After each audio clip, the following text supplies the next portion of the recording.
Highlights part 1। एक गरीब लड़का जिसे एक बूढ़ा आदमी सोना बनाने का राज दिखाकर अपने जाल में फंसा लेता है।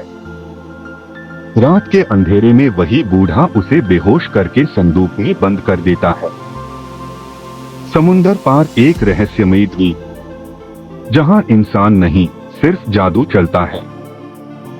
एक उड़ने वाला काला घोड़ा और बादलों को चीरता हुआ खतरनाक सफर।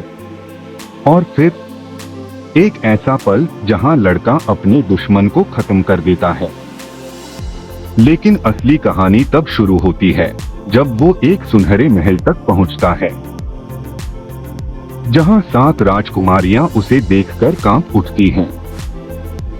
समुंदर किनारे बसे शहर बसरीनगर में एक जवान रहता था, नाम था अयान।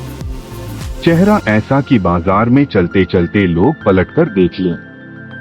आंखों में चमक थी लेकिन दिल में मासूमियत, और यही मासूमियत उसे सबसे बड़ा धोखा दिलाने वाली थी। अयान के पिता बड़े सौदागर थे, मसाले, रेशमी कपड़े और जहाजों का व्यापार। घर में दौलत की कमी कभी नहीं रही, मगर एक रात बीमारी ने उसके पिता को ऐसा जकड़ा कि सुबह तक वो दुनिया छोड़ चुके थे। अयान के हाथ में बहुत सारा धन आ गया।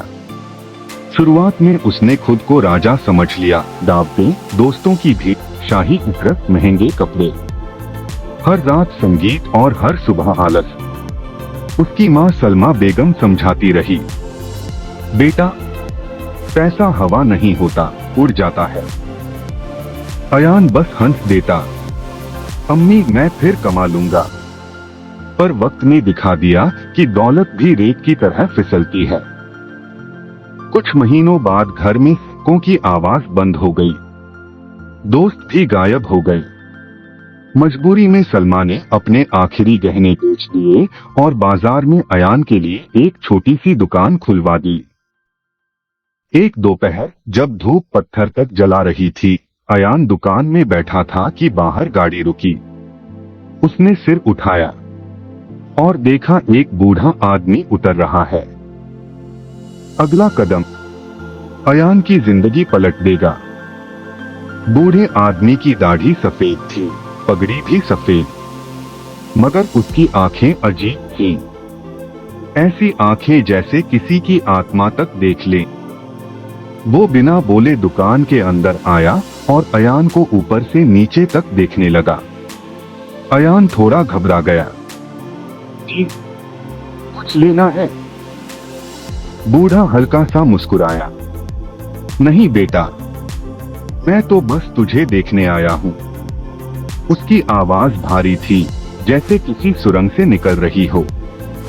फिर वो बोला, मैंने दुनिया देखी है और बहुत कम चेहरे ऐसे होते हैं जिन पर किस्मत की मुहर लगी हो। अयान की सांस तेज हो गई। आप कौन है बाबा? बूढ़ा बोला, मेरा नाम बहराम है और मैं वो चीज जानता हूं जो सदियों से छुपाई जाती रही है। अयान ने निगलकर पूछा, क्या चीज? बहराम थोड़ा झुका, जैसे कोई राज बेच रहा हो। मैं तुझे ऐसा तरीका बता सकता हूं जिसके बाद तुझे जिंदगी में कभी मेहनत नहीं करनी पड़ेगी। अयान की आंखों में चमक उतर आई। कैसा तरीका? बहराम ने चारों तरफ देखा, फिर फुसफुसाकर बोला, मैं धातु को सोना बना सकता हूँ। ये सुनते ही अयान का शरीर कांप गया। उसकी उंगलियां ठंडी पड़ गईं। वो समझ नहीं पा रहा था कि ये मजाक है या चमत्कार। लेकिन बहराम की आंखों में मजाक नहीं था, वहां सिर्फ यकीन था। बहराम उठ खड़ा हुआ, कल सुबह मैं फिर आऊंगा। अगर तू तैयार हो तो मैं तुझे दिखाऊंगा। और ये कहकर वो चला गया। अयान देर तक दरवाजे पर खड़ा रहा। उसके कानों में वही शब्द गूंज रहे थे, सोना। रात को घर पहुंचते ही मां ने पूछा, इतनी देर क्यों? अयान ने सब बता दिया। सलमा बेगम का चेहरा पीला पड़ गया। बेटा, ये आदमी ठीक नहीं लगता। अयान हंस पड़ा। अम्मी, हमारे पास ऐसा क्या है जो वो चुरा लेगा? सलमा की आवाज कांप गई। कुछ लोग पैसा नहीं, इंसान चुराते हैं। अयान चुप हो गया, लेकिन उसके दिल में अब सिर्फ एक ही चीज थी, सोना। और अगली सुबह वो बूढ़ा सच में जादू दिखाने वाला था। अगली सुबह बाजार में चहल पहल थी। ऊंटों की घंटियां बज रही थीं और समुंदर की हवा नमक की खुशबू लेकर आ रही थी। अयान ने आज दुकान जल्दी खोल दी थी। उसकी आंखें बार बार सड़क की तरफ जा रही थीं। और फिर वही बूढ़ा बहराम फिर आ गया। उसने दुकान में कदम रखते ही पूछा, बेटा, क्या तू शादीशुदा है? अयान चौंका। नहीं बाबा। बहराम ने राहत की सांस ली। अच्छा है, वरना मैं तुझे ये राज नहीं देता। उसने आदेश दिया, भट्टी जलाओ। अयान ने कोयले डाले, आग फूंकी। लपटें उठीं, गर्मी से आंखें जलने लगी। बहराम ने थाली रखवाई और तांबे का टुकड़ा उसमें डाल दिया। तांबा पिघलने लगा, लाल हो गया। बहराम ने आंखें बंद की और कुछ अजीब भाषा में बुदबुदाने लगा। फिर उसने अपनी जेब से चांदी जैसे पाउडर की पुड़ियां निकाली और बस एक चुटकी पीले तांबे पर छिड़क दी। और उसी पल धातु का रंग बदलने लगा, लाल से पीला, पीले से चमकदार सुनहरा। अयान की आंखें फैल गईं। उसके मुंह से आवाज नहीं निकली। कुछ ही सेकंड में तांबा शुद्ध सोने में बदल चुका था। बहराम ने कहा, उसे सुनार को दिखाकर आ। अयान दौड़ा। सुनार ने परखा, काट कर देखा और हैरान होकर बोला, ये असली सोना है। उसने अयान को सिक्कों की भारी थैली दे दी, 2000 दिनार। अयान भागता हुआ घर पहुंचा। मां के हाथ में थैली रख दी। सिक्कों की आवाज सुनकर सलमा की आंखें भर आईं। ये सब कहां से? अयान खुशी से चिल्लाया, अम्मी, वो बूढ़ा सच में जादू जानता है। सलमा की खुशी नहीं, डर जाग उठा। बेटा, जादू की कीमत होती है। लेकिन अयान अब नशे में था। वो वापस दुकान भागा और वहीं उसने वो मांग कर दी जो उसकी बर्बादी लिखने वाली थी।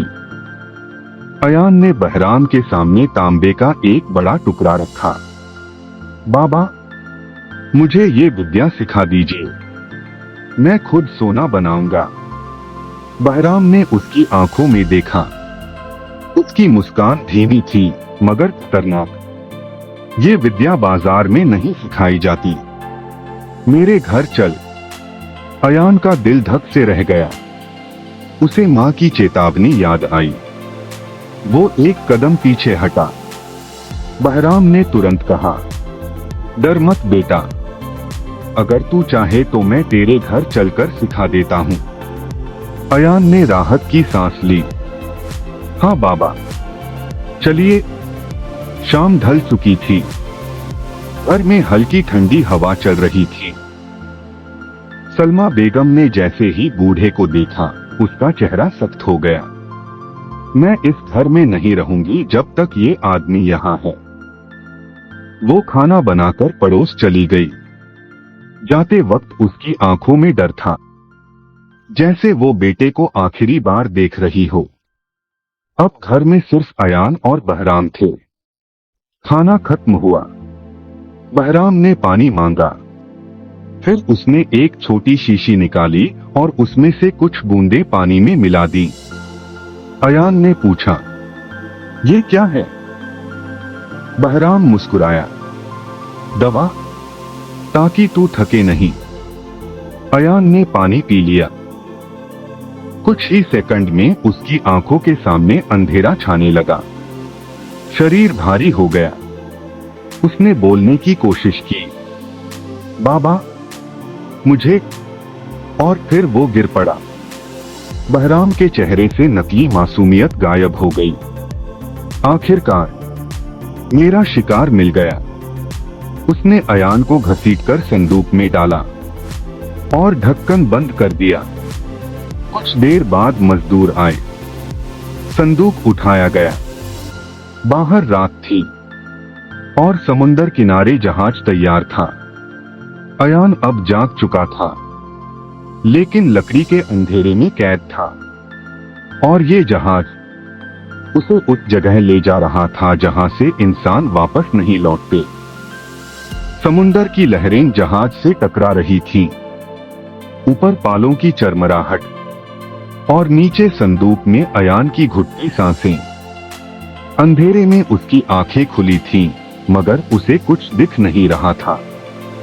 सिर्फ लकड़ी की गंध, पसीने की बदबू और मौत का एहसास। वो चीखा, अम्मी, लेकिन आवाज संदूक में ही दब गई।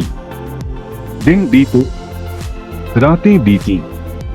बहराम दिन में 2 बार संदूक खोलता, थोड़ा खाना देता, पानी पिलाता और फिर बंद कर देता। अयान रोता, गिड़गिड़ाता, मगर समुंदर के बीच कौन सुनता। फिर एक सुबह जहाज रुक गया। संदूक खुला और तेज रोशनी आंखों में चुभी। अयान बाहर निकला तो सामने एक अजीब सा द्वीप था। काले पत्थर, ऊंची चट्टानें और चारों तरफ सन्नाटा, जैसे यहां जिंदगी नहीं बसती। अयान कांपते हुए बोला, तुम कौन हो? बहराम ने पगड़ी उतारी। उसकी आंखें अब पूरी काली लग रही थीं। वो हंसा, मैं कोई साधु नहीं, मैं जादूगर हूं, और तू मेरा गुलाम बनेगा। अयान पीछे हटा, लेकिन पीछे समुंदर था। बहराम ने दूर पहाड़ की तरफ इशारा किया। वो देख, बादलों का पहाड़, वहां चलेंगे। अयान ने देखा, पहाड़ दीवार जैसा सीधा था। हम वहां कैसे जाएंगे? बहराम ने थैले से तांबे का ढोल निकाला और उस पर उंगली मारी। धुआं उठा और धुएं के बीच एक काला घोड़ा प्रकट हुआ। उसके पंख थे और नथुनों से आग निकल रही थी। अयान का खून जम गया। बहराम घोड़े पर चढ़ा और अयान को पीछे खींच लिया। बैठ जा, आंखें बंद कर। घोड़ा हवा में उड़ा। समुंदर नीचे छोटा होता गया। हवा चेहरे को काट रही थी। अयान समझ गया, ये आदमी इंसान नहीं। लेकिन अगले कुछ मिनटों में अयान ऐसा करेगा जो खुद जादूगर की मौत बन जाएगा। घोड़ा बादलों को चीरता हुआ ऊपर जा रहा था। हवा बर्फ जैसी ठंडी थी। अयान की उंगलियां सुन्न हो रही थीं। नीचे समुंदर अब नीला धब्बा लग रहा था। और फिर घोड़ा एक विशाल चोटी पर उतर गया। ये वही जगह थी, बादलों का पहाड़। चारों तरफ घना कोहरा, पत्थरों पर नमी और खामोशी ऐसी जैसे यहाँ मौत सांस लेती हो। बहराम उतरते ही ठहाका मारने लगा। अब तू जिंदगी भर मेरा गुलाम रहेगा। अयान की आंखों में आंसू थे, लेकिन डर के नहीं, गुस्से के। उसने बहराम के हाथ में पकड़े ढोल को देखा। वही ढोल, वही ताकत। अचानक अयान झपटा और ढोल पकड़ लिया। बहराम चौंका। छोड़। अयान ने पूरी ताकत से उसे धक्का दे दिया। बहराम का पैर फिसला और वो पहाड़ की ढलान से नीचे लुढ़कता चला गया। पत्थरों से टकराता, चीखता, और फिर एक तेज आवाज, बहराम, सब खत्म। अयान कांपते हुए नीचे झांका। धुंध के बीच सिर्फ खून के धब्बे दिखे। वो कुछ देर तक वहीं खड़ा रहा, जैसे उसे यकीन ही नहीं हो रहा था कि वो बच गया। लेकिन अगले ही पल उसका चेहरा पीला पड़ गया। अब मैं यहां से जाऊं कैसे? चारों तरफ सिर्फ आसमान, नीचे मौत की खाई। उसने ढोल को देखा। शायद यही मेरी बचत है। वो धीरे धीरे आगे बढ़ा। तभी दूर उसे एक चमक दिखी, जैसे सूरज की रोशनी किसी सोने पर गिर रही हो। वो पास गया तो आंखें फटी रह गई। एक सुनहरा महल, बादलों के बीच। अयान महल के दरवाजे तक पहुंचा। अंदर झांका तो संगमरमर के फर्श पर 7 बेहद खूबसूरत लड़कियां बैठी थीं। वो हंस रही थीं, शतरंज खेल रही थीं। लेकिन जैसे ही उन्होंने अयान को देखा, एक चीख गूंजी, इंसान यहां कैसे? अयान का दिल धक से रह गया। और अब अयान की जिंदगी में वो मोड़ आने वाला था जिसे सुनकर लोग सांस रोक लेंगे। 7 लड़कियां एकदम खड़ी हो गईं। उनकी आंखों में डर था, लेकिन उत्सुकता भी। सबसे छोटी लड़की ने फुसफुसाकर कहा, ये जरूर उन्हीं बदनसीब लड़कों में से होगा जिसे बहराम जादूगर करकर लाता था। अयान तुरंत उनके सामने झुक गया। हाँ, मैं वही हूं। मुझे बचा लो। मैंने उसे मार दिया, लेकिन मैं यहां फंस गया हूं। उनमें से सबसे बड़ी लड़की आगे आई। उसके चेहरे पर राजसी ठहराव था, आंखों में दया भी थी। उसने अयान को उठाया और कहा, डरो मत, अब तुम सुरक्षित हो।